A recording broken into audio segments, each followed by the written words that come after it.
tous et bienvenue sur expériencedegeek.com. On se retrouve aujourd'hui pour une petite vidéo pour vous montrer un petit peu les nouveautés de macOS X Maverick qui est sorti en version Goldmaster il y a à peu près 2 jours. Donc pour rappel, la Goldmaster c'est en fait la version finale des développeurs qui sera proposée donc sur le Mac App Store d'ici je pense la fin du mois.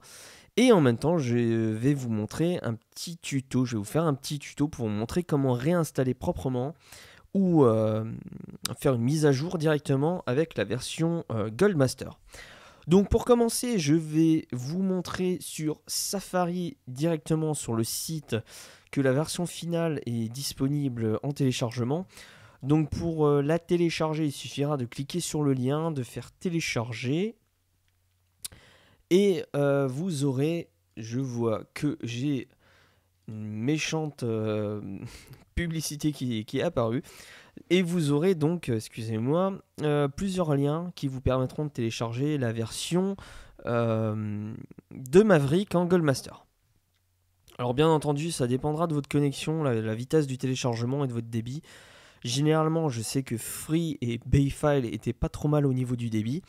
Donc je vous laisse tester, sinon il faudra peut-être passer par un débrideur de fichiers qui sera à partir de 2,90 € sur Gberge, qui est un très bon système de téléchargement. Donc une fois que le logiciel sera téléchargé, je vous mettrai en lien Lion Disk Maker 3 Beta 2. C'est un utilitaire qui vous permettra de créer facilement une clé USB bootable avec votre système d'exploitation. Donc je vais vous montrer comment ça fonctionne. J'ai mis une clé USB directement dans le Mac. J'ai l'installeur qui est sur le bureau de Maverick et j'ai Lion Disk Maker. Donc il suffira de double-cliquer sur Lion Disk Maker. On fait OK, je connais les risques. Ensuite, on choisit Maverick en version 10.9. Il va automatiquement trouver la version de Maverick App qu'il voudra utiliser pour créer la copie sur clé USB. On fait Use this copy. Ensuite, il nous demande quel disque on veut utiliser. Donc là, il a détecté que j'ai une clé USB de 8 Go qui est installée dans le Mac. Donc on utilise la clé de 8 Go. Il nous demande le nom de la clé. Donc on va l'appeler ensuite sans titre. Donc il demande de choisir la clé, en fait, de vérifier que c'est bien ce disque qui est correct. Donc le disque s'appelle sans titre. On fait choose this disk. Ensuite, il nous demande si on veut écraser les fichiers et la clé. On met oui. Et on le laisse travailler simplement. Donc visiblement, il n'y a pas d'indication de progression en fait sur l'installation. Mais dès que l'installeur sera fini, en fait, la clé va réapparaître sur votre bureau. Et normalement, vous aurez un petit message qui vous prévient que la clé est opérationnelle. Donc là, vous voyez, le volume vient de réapparaître. Donc il est en train de travailler dessus. Donc ce que je vais faire, c'est que je vais le laisser tourner pendant que je vous fais cette petite vidéo. Et peut-être que d'ici la fin de la vidéo, l'installation sera finie. Visiblement d'ailleurs ça a été plus rapide que prévu. Il est en train d'installer des fichiers, donc il y a la clé qui s'ouvre et qui se referme. Voilà, donc là il me dit qu'il y a une erreur qu'il ne trouve pas dans le dossier application InstallOS Maverick. Donc en fait il faut placer visiblement Maverick directement dans le dossier application pour créer la clé bootable. Sinon, si vous ne voulez pas vous embêter, la version que j'ai mis à disposition est une version qui permet de s'installer directement en mise à jour sans avoir besoin d'un compte Mac App Store. Donc il vous suffit de double-cliquer sur l'installeur, de faire continuer, de choisir votre disque, il va redémarrer, il va s'installer exactement de la même manière qu'un système d'exploitation normal. Alors maintenant, je vais passer aux nouveautés de cette petite version de Maverick qui n'est pas vraiment une révolution en soi, mais qui est plus une évolution de ce que propose Mountain Lion. Donc ce qu'il faut savoir déjà, c'est que les apps compatibles Mountain Lion sont toutes compatibles avec Mavericks. J'ai pu essayer énormément d'applications, j'en ai d'ailleurs pas mal sur le Mac. Toutes les applications ont fonctionné sans aucun problème, je n'ai pas eu du tout de problème de lancement. Alors au niveau des nouveautés, je vais faire un petit peu le tour de ce qu'a annoncé Apple. Donc déjà, nous avons dans le dossier application, nous avons l'icône iBooks qui est apparue. Donc iBooks, pardon, est l'application qui est disponible sur iPhone et sur Mac qui vous permet de lire vos livres et sur iPad d'ailleurs et tous les autres systèmes iOS. Donc ça vous permet de lire vos fichiers directement sur le Mac. Donc là, j'ai pris un PDF tout simple. Donc vous pouvez lire et gérer votre collection de livres directement sur votre Mac. Et surtout, vous pourrez synchroniser vos signés et tout ce qui est comment dire, lecture. Donc, page de lecture en fait. Donc, si vous avez lu sur l'iPad et que vous voulez reprendre la lecture autre part, il gardera en mémoire le marque-page. Voilà, je cherchais le mot. Le marque-page sera gardé en mémoire. Donc, les nouveautés d'iBooks, on a fait le tour. Ensuite, nous avons l'application Plan qui est apparue, qui vous permet de partager vos localisations, de faire des itinéraires et plein de belles choses avec vos appareils iOS. Donc là, bizarrement, ça ne veut pas fonctionner. Donc ce que je vais faire, c'est que je vais peut-être le relancer. Avant, ça fonctionnait très bien. Donc je ne sais pas pourquoi. Ouh, j'ai un joli bug. J'ai un joli bug pendant la vidéo. Alors là, c'est la première fois que j'ai eu droit à ce méchant bug. Et je ne sais pas du tout pourquoi j'ai droit à ce vilain bug. Donc je vais relancer Plan. Et je vais essayer de forcer à quitter le Finder, je crois. Je crois que ça va être la meilleure solution. Je vais quitter donc Plan et je vais relancer le Finder pour voir si ça corrige le gros et vilain bug que j'ai. Non, visiblement. Donc ce que je vais faire, c'est que je vais redémarrer le Mac et je vous reprends tout de suite après. Nous revoici ensemble après le redémarrage du Mac. Alors je suis assez confus et très étonné parce que c'est la première fois que j'ai ce bug qui apparaît sur le système. Donc je vais vous montrer mes applications et puis ça a complètement planté au niveau des côtés des aperçus. Donc je sais pas vraiment pourquoi. Donc je vais continuer ma petite visite avec Plan en espérant que ce coup-ci ça va fonctionner. Alors je croise les doigts, ça se charge. Ah, c'est magnifique. Donc pour Plan, en fait, ça vous permettra de partager des itinéraires directement sur vos appareils iOS. Donc là, comme vous pouvez le voir, j'ai plusieurs appareils iOS compatibles. Donc vers mon iPhone 5S, mon iPad mini, mon iPad 2. Je peux l'envoyer par mail, par message, par AirDrop, Twitter, Facebook. Et je peux ajouter un signet. Ce qui est intéressant, en fait, c'est quand on zoome un petit peu sur la carte et qu'on a des points d'intérêt. Alors, je vais essayer de trouver un point d'intérêt. Voilà, par exemple celui-là. On a le parc du lac au Cygne sur Metz. Donc quand je fais information, en fait, vous avez une vue du parc et en même temps, ça vous permet d'avoir les informations diverses, donc l'adresse, le numéro de téléphone, etc. Donc si vous cherchez par exemple un restaurant ou quelque chose, s'il est sur Plan, vous aurez accès à tout ce qui est numéro de téléphone, identifiant, adresse, etc., etc. Donc quand vous aurez envie de partir en promenade, je sais pas, par exemple, rue du Beau Rivage, je fais un clic droit, je fais placer un repère, et à partir de ce repère ici, je vais obtenir l'itinéraire. Donc là, je vais obtenir l'itinéraire à partir de mon lieu. Voilà, donc à partir de mon lieu, je vais obtenir mon itinéraire et ensuite je pourrai l'envoyer directement sur mon iPhone sans aucun problème. Alors je vais vous montrer un petit peu comment ça fonctionne. Je sais pas, je vais aller ici, placer un repère, je vais demander d'obtenir l'itinéraire, voilà, et ensuite je vais pouvoir me l'envoyer directement sur mon iPhone 5S. Donc voilà pour ce qui est de Plan. Ensuite, nous allons passer en fait. D'ailleurs, une grande nouveauté sur Plan, c'est comme sur iPhone, vous avez les immeubles sur certaines villes qui seront en 3D, mais à l'heure actuelle, toutes les villes ne sont pas encore supportées. Donc, pour continuer la petite présentation, nous avons le changement de design du calendrier. donc qui est beaucoup plus joli, je trouve, que ce que Mountain Lion proposait. En fait, le skeuomorphisme a complètement disparu.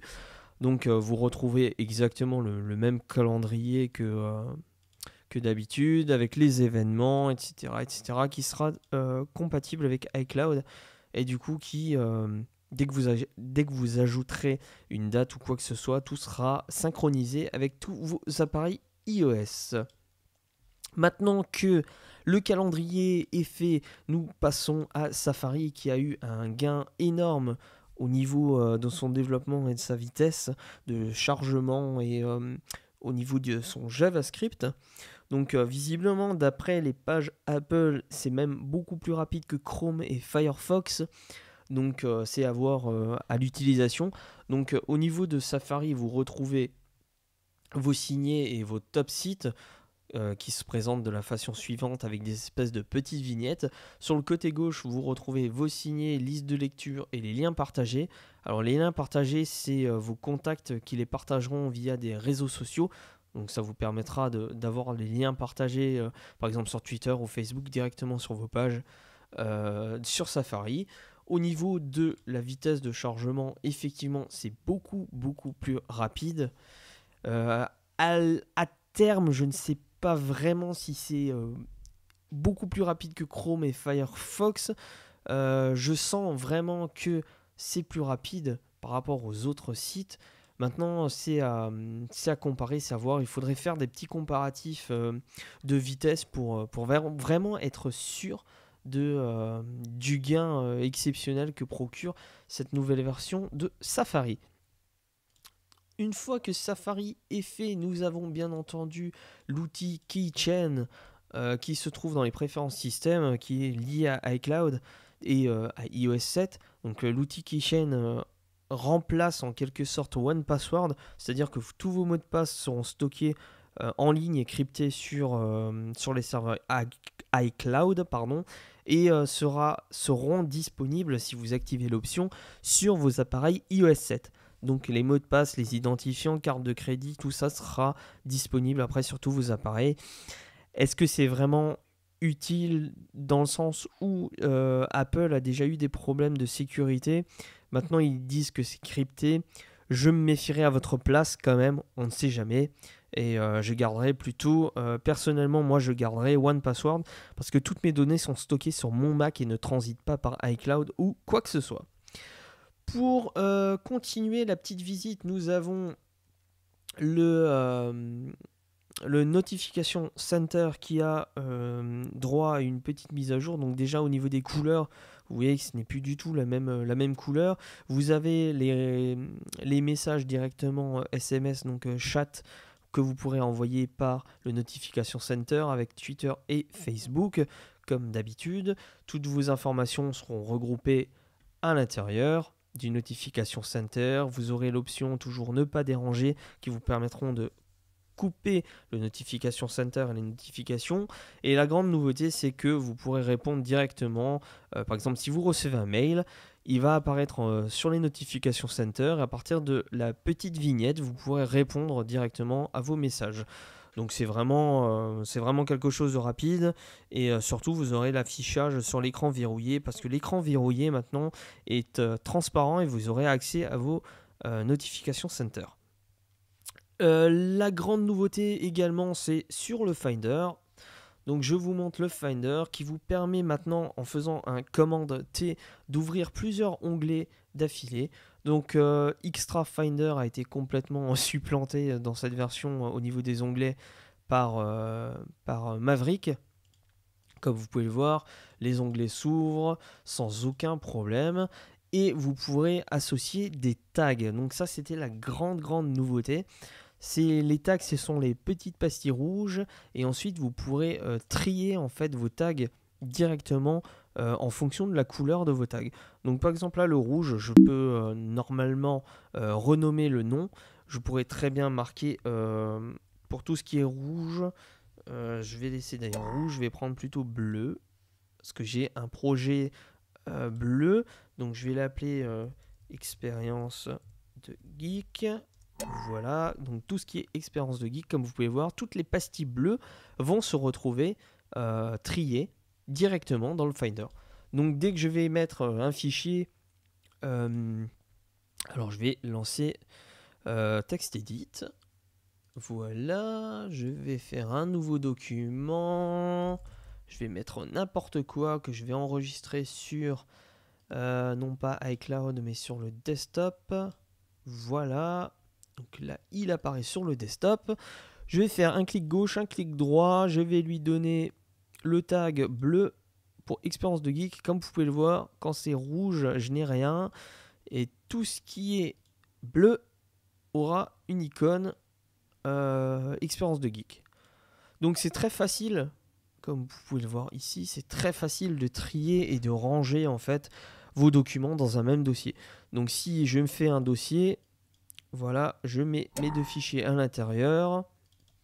Je vais créer un nouveau dossier que je vais mettre en icône rouge. Voilà. Donc, tout ce qui est tag rouge, en fait, j'aurai le dossier sans titre. Orange, je n'aurai rien. Et bleu, j'aurai mes fichiers avec les tags. Donc, c'est très, très pratique pour trier et ranger vos documents de façon très simple et efficace surtout. Ça sera notamment beaucoup plus efficace sur les photos, par exemple, ou les vidéos qui sont dans un même dossier. Vous pourrez comme ça trier facilement vos photos et les rendre beaucoup plus faciles d'accès. Le seul inconvénient, alors je ne sais pas si ça peut s'arranger ou pas, le seul inconvénient c'est que j'ai l'impression qu'on ne peut pas faire beaucoup plus de tags. Donc j'aurais aimé pouvoir rajouter d'autres couleurs et d'autres tags. Malheureusement, j'ai l'impression que c'est pas possible, à moins que je me trompe et qu'il y a une possibilité. Pour ma part, je trouve ces idées de tags et d'onglets du Finder vraiment, vraiment très, très intéressantes. Donc là, je viens d'avoir un autre bug qui m'a lancé les mails. Ce que j'ai fait, c'est donc pour ça que j'ai flouté l'écran. Donc, je pense avoir fait le tour des nouveautés de Mavericks d'ailleurs. Il me semble que j'ai rien entendu. Je trouve que donc, mon petit avis personnel, je trouve que ce système d'exploitation est vraiment très bien. C'est une évolution de Mountain Lion avec encore quelques petits bugs. J'espère qu'Apple va très vite corriger tout ceci. Mais sinon, c'est vraiment un système d'exploitation très stable, pardon, et non pas très stable. C'est un système d'exploitation très stable. Et les nouveautés se trouvent aussi en couche logicielle. C'est-à-dire que vous avez le Snap, je sais plus comment que ça s'appelle, AppSnap je crois, ou App... alors attendez, je vais regarder de ce pas tout de suite. Mavericks Advanced Technology. Donc ça s'appelle AppNap, voilà, c'est AppNap et non pas Snap. Donc l'AppNap permet d'avoir plusieurs fenêtres ouvertes et en fait en fonction de la position des fenêtres, il va couper les ressources processeurs de ces applications et également les ressources de la RAM. Donc c'est vraiment très très sympa, ça permettra surtout, je pense, tout ce qui est ordinateur portable, d'économiser de la batterie. Et en même temps, c'est très très bien géré au niveau processeur et RAM. Donc pour moi, un très bon logiciel, un très bon système d'exploitation. On verra ce que Apple va faire très rapidement, des mises à jour pour corriger les quelques petits bugs que j'ai reçus. Et sinon, dans l'ensemble, c'est vraiment un très bon logiciel. Je vous conseille de tester. Vous aurez la Gold Master, donc ça sera la version finale. Donc je vous conseille de tester, de vous faire un avis.